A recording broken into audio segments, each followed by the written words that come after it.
இப்படி அழகாக தலை தலைன்னு இருக்கிற செடிக இந்த மாதிரி வாடுற வரைக்கும் வெயிட் பண்ணி நம்ம ஒரு சூப்பரான ஹார்வெஸ்ட்டு தான் பண்ணியிருக்கோம். இது கீரையோ காயோ கிடையாது, இது ஒரு கிழங்கு வெரைட்டி தான்.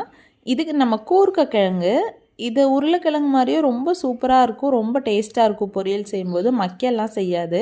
இந்த கூர்க்க கிழங்கு நாங்கள் வீட்டு யூஸ்க்காக வாங்கியிருந்தோம். அதில் 3 கிழங்கு மட்டும் முளைச்சிருந்துச்சு. அதை தான் நம்ம எடுத்துகிட்டு வந்து நம்ம கார்டனில் வச்சு ட்ரை பண்ணலாம் அப்படின்னு வச்சோம். இந்த கிழங்கு நம்ம ஜூன் 2024 வந்துட்டு பொதிச்சு வச்சுருந்தோம். நான் ஃபஸ்ட்டு காமிச்ச கிளிப்பிங்கில் நல்லா தலைன்னு இலைகள்லாம் இருந்திருக்கும். அது ஒரு ஆகஸ்ட் மந்த் எடுத்தது.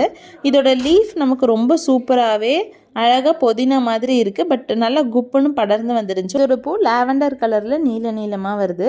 ஃபஸ்ட்டு இதை நம்ம இந்த பக்கெட்டில் தான் வச்சுருந்தோம். ஒரு 3 கிழங்கு மட்டும் இருக்குது அப்படின்னு சொல்லியிருந்தோம் இல்லையா, அதை நம்ம இதில் தான் பொதிச்சு வச்சுருந்தோம். வச்சதுமே இந்த பக்கெட்டே அப்படியே ஃபுல்லாக நிறைஞ்சு லீஃபாக கவர் ஆயிடுச்சு. சரி அப்படின்னு சொல்லிவிட்டு அதுலேருந்து அந்த லீஃபை மட்டும் கிள்ளி எடுத்து சைடில் அந்த பாத்தி மாதிரி வச்சு விட்டோம். வச்சதுமே நல்லா லென்த்தாக ஃபுல்லாகவே நமக்கு வந்துருச்சு. ஃபஸ்ட்டு அதெல்லாம் ஹார்வெஸ்ட் பண்ணிட்டோம். இந்த பக்கெட்டில் வச்சுருந்ததில் தான் நமக்கு நல்லா பெரிய கிழங்கெல்லாம் கிடச்சிருக்கு. ஸோ இப்போ நான் எடுக்கிறேன் இல்லையா, இந்த 3 கிழங்கும் தான் நான் பொதிச்சு வச்ச அந்த 3 கிழங்குங்க.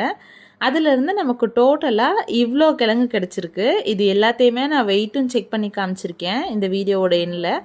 நீங்களே எவ்வளோ கிடச்சிருக்கு அப்படின்னு பாருங்கள். அது கூடயே நமக்கு குட்டி குட்டியாக கிழங்கோட ஒரு 2 செடி இருந்துச்சு. சரி ஓகே அப்படின்னு நம்ம இதையுமே வந்துட்டு அதே பக்கெட்டில் பொதிச்சு வச்சுருக்கோம். இந்த பொங்கலுக்கு நம்ம இந்த கூர்க்க கிழங்கை தான் ஹார்வெஸ்ட் பண்ணி எடுத்திருக்கோம். அனைவருக்கும் பொங்கல் தின நல்வாழ்த்துக்கள். பண்ணும்போது நமக்கு 790 கிடச்சிருக்கு, ஆல்மோஸ்ட் 800 கிராம்ஸ். வீடியோ பிடிச்சிருந்துச்சுன்னா சேனலை சப்ஸ்கிரைப் பண்ணி சப்போர்ட் பண்ணுங்கள். பாய்.